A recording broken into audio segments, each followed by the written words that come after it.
This video is to help you activate and optimize your use of colour and spectral Doppler. We're going to be using the SUI Apogee 2300 as our example machine today.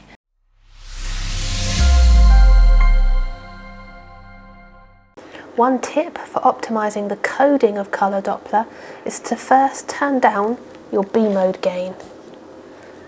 By doing this, you give the colour coding more of a chance to win the battle over which pixels are coded with colour and which are coded as black and white.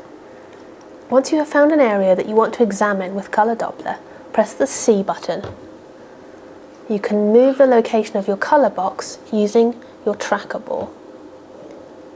You can resize your colour box by pressing Update. This will give you a serrated edge to your box, which you can resize using your tracker ball, and when you're happy, press Update again. If you want to use your pulse wave Doppler, colour Doppler is a great way to guide your placement. You'll then press PW and move the gate over the region of flow.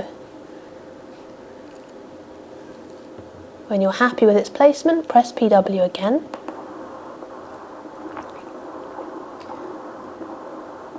If you find that you've lost your position, press Update. That will make your top picture live. You can then reposition your gate and press Update again.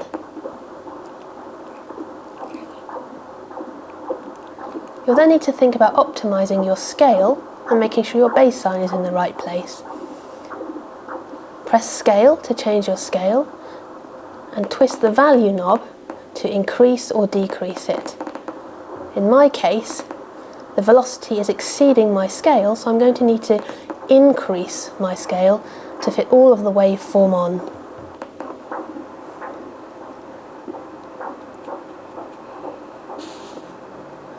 My baseline is in the right place in this instance. If I press base and adjust value, this is how I can move it. Say it had started here, and in that instance my trace would be aliasing. It would be coming off the top of the scale and wrapping around to the bottom. That's when I would know I need to move my baseline down to the bottom because the flow is above the baseline. Once you are in pulse wave Doppler mode, your gain becomes your Doppler gain. So turning it down to reduce it.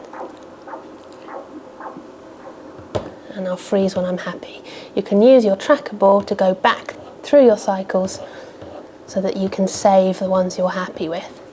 An ideal trace has a nice bright white outline and a hollow middle. If you're happy with that, press Save 1, and that saves it as an individual still frame that you can then go back and look at or measure from.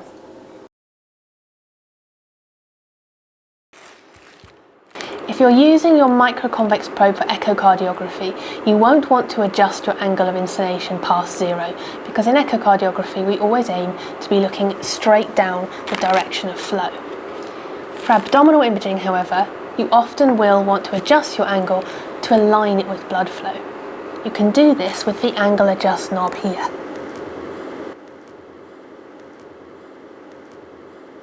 This means that when you obtain your pulse wave Doppler trace and you perform measurements on it, the velocities should be accurate because you will have adjusted for your angle.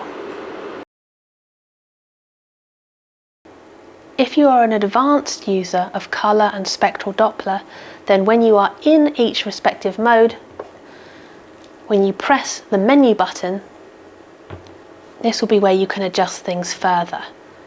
So by pressing Set, you activate your mouse. You can scroll through different colour maps to find the one that suits you the best. You can turn on variants if you like to use variants in your colour Doppler.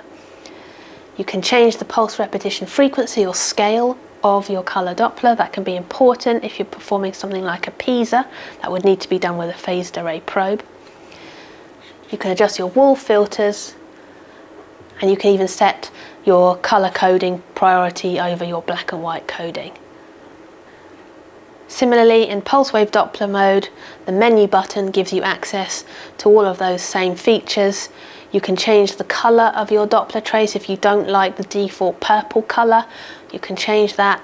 And again, you can adjust your wall filters, your gate size, your volume. Volume can also be quickly turned down by holding down the FN key and the volume down button, which is on the J key. You'll see it's easily marked out in blue so you can see it. Can be useful that you can get to that quickly because some patients don't like the sound of Doppler. Continuous wave Doppler on this machine is CW. That may be activated on your microconvex probe if you have the cardiology software. If not, you'll need to upgrade to the cardiology software and have a phased array probe in order to be able to use continuous wave Doppler.